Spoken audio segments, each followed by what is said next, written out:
India versus Afghanistan match India ஈஸியாக win பண்ணிட்டாங்க. அந்த மேட்ச் ரிவ்யூலாம் நான் சொல்ல போகிறதில்ல. இந்தியா ஆஸ்திரேலியா மேட்ச் அப்போ ரோஹித் சர்மா டக் அவுட் ஆனார். அப்போ நம்ம இந்தியன் ரசிகர்கள்லாம் என்னென்ன சொல்லியிருக்காங்கன்னு போய் பார்ப்போம். அவர் சத்தியமாக சொல்கிறேன், அவர் ப்ரெஷர் சுச்சுவேஷன் ஆடினதே கிடையாது. பாட்டாம் விக்கெட் கொடுத்தா 200-300 அடிப்பார்.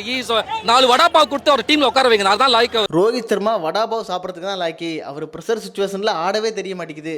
அவருக்கு எதுக்கு கேப்டன்ஷிப்பு, அவரை தூக்கிட்டு கேஎல் ராகுலுக்கு கொடுத்துடலாம் அப்படின்னு தலைவன் கதறன்னு கதறி இருக்காப்ல. இதே போன வருஷம் T20 வேர்ல்டு கப்பில் ராகுல் சொதப்புனதுக்கு எல்லாம் அவர் போட்டு மீம்ஸ் போட்டு பயங்கரமாக கலாயின்னு கலாய்ச்சிங்க. அவர் இந்தியன் டீம்லேயே இருக்கிறதுக்கு தகுதி இல்லை அப்படின்லாம் கலாய்ச்சிங்க. அதே ஆஸ்திரேலியா மேட்ச்சில் ரோஹித் அவுட் ஆனது அம்பையர்ஸ் காலில், அதுக்கே அவரை போட்டு இந்த கலாய்ச்சிருக்கீங்க. ஆனால் இதை பற்றிலாம் ரோஹித் சர்மா கண்டுக்காம அவர் பாட்டுக்கு அடி பொலன்னு பொழந்து ரெக்கார்டு மேலே ரெக்கார்டு பண்ணிக்கிட்டு இருக்காரு. ஏன் சார் என்ன மட்டும் போட்டு அப்படி கலாய்க்கிறீங்க?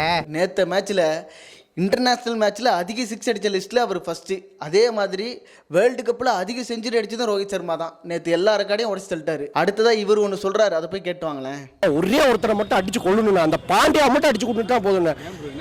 ஒழுங்கா அவன் கேள்றாங்க 6 செஞ்சுரி அடிச்சிருப்பானே. பார்த்தீங்களா, பாண்டியாவை அடிச்சு கொள்ளணுமாமா. ஏண்டா ஒரு சிக்ஸ் அடிச்சதுக்காடா பாண்டியாவை அடிச்சு கொள்ளணும்? இதுவே கோலி அவுட் ஆகாமல் இருந்து கேஎல் ராகுல் 6 அடிச்சிருந்தா இப்ப கேஎல் ராகுலையும் அடிச்சு கொள்ளணும்னு தான் சொல்லியிருப்பீங்க, அப்படித்தானே? ரோஹித் சர்மாக்கு பேட்டிங் பிடிக்க தெரியல, ஃபீல்டிங்கும் பண்ண தெரியல, 3 கேட்சை விட்டாரு, டக் அவுட் வேற. ரோஹித் சர்மாக்கு பேட்டிங்கும் பிடிக்க தெரியல, ஃபீல்டிங்கும் பண்ண தெரியல. என்னென்ன சொல்கிறாரு பாருங்க. பேட்டிங்கே பிடிக்க தெரியாம தான் ஒருத்தர் நேற்று அதிகமாக இன்டர்நேஷனல் சிக்ஸ் அடித்த லிஸ்ட்டில் ஃபர்ஸ்ட் வந்திருக்காரு. எதுக்கு தான் கேப்டனாக இருக்காருன்னு தெரியல. அடுத்தது என்ன சொல்கிறாருன்னா, அவர் கேப்டன்சியாக இருக்க லாய்க்கு இல்லை அப்படின்றாரு. ஏன்டா ஆசியா கப்பு அவர் கேப்டன்சியில் தான் இந்தியா கப் அடிச்சுது. அப்போல்லாம் அவரை தூக்கி வச்சு கொண்டாடினீங்க. இப்போ உடனே அவர்களெல்லாம் கலாய்ச்சி தள்ளுறீங்க.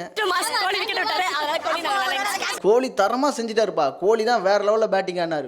ஓகே, கோலி நல்லா தான் பேட்டிங் ஆனார், ஒத்துக்கிறேன், அவர் லெஜெண்டு தான்.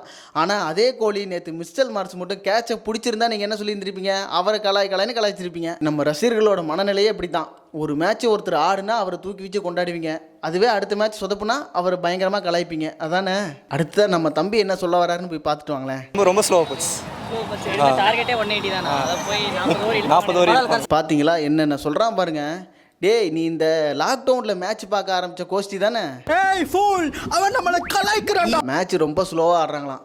2 ரன்னுக்கு 3 விக்கெட் விழுந்தப்ப ராகுல் உள்ளே வரும்போது கோலி சொன்ன வார்த்தை, பிச்சு ரொம்ப மோசமாக இருக்குது, அதனால் டெஸ்ட் கண்டிஷனில் ஆடினா தான் நம்மளால் வின் பண்ண முடியும்னு சொல்லி அந்த மாதிரி ஆடி வின் பண்ணியிருக்காங்க. அவங்களுக்கு தேவை இந்தியா மேட்சை வின் பண்ணணும். உங்களுக்கு என்டர்டெயின் பண்ணுறதுக்காக அவங்க வரல, ஓகேவா? ஆக மொத்தத்தில் நீங்கள் நல்லா ஆடினீங்கன்னா உங்களை தூக்கி வச்சு கொண்டாடுவாங்க. சொதப்புனீங்கன்னா உங்களை மீம்ஸ் போட்டு கலாய்ப்பாங்க. அதான் நம்ம ஆளுங்க. உங்க வீட்டு பிள்ளையா நினைச்சு எல்லாரும் என்னை மன்னிச்சிருக்க.